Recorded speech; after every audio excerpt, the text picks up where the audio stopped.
যে জীবন রসুলের বাঁধন নাই, নবীকেই যে চিনল না, এত বড় রসুলকে যে কদর করল না, ওহো, আর কত বড় নবী দিলে আমরা কদর করতাম? বলেন না বাবা, এই গোটা কায়নাতের সর্বশ্রেষ্ঠ রসুল আল্লাহ আমাকে দিছেন, আপনাকে দিছেন, এরপরে যে কদর করল না, তার মতো গাদ্দার, তার মতো দুর্ভাগা, বদনসিব আর কে হইতে পারে?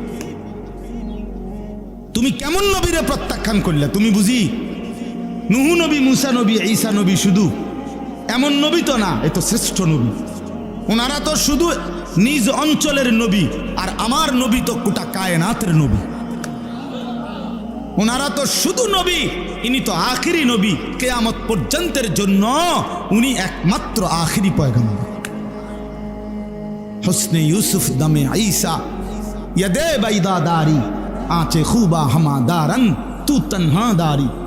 আল্লামা ইকবাল বলছে, হে নবী মুহাম্মদ সাল্লাল্লাহু আলাইহি সাল্লাম, ইউসুফের সৌন্দর্য, মুসার হাতের মুজেজা, ঈসার হাতের মুজেজা, ১৬ লক্ষ নবীর যত বৈশিষ্ট্য, গুণ, মুজেজা আপনার মাঝে যদি একা তালাশ করি, খোদার কসম নবী আপনার মাঝে সব খুঁজে পাই।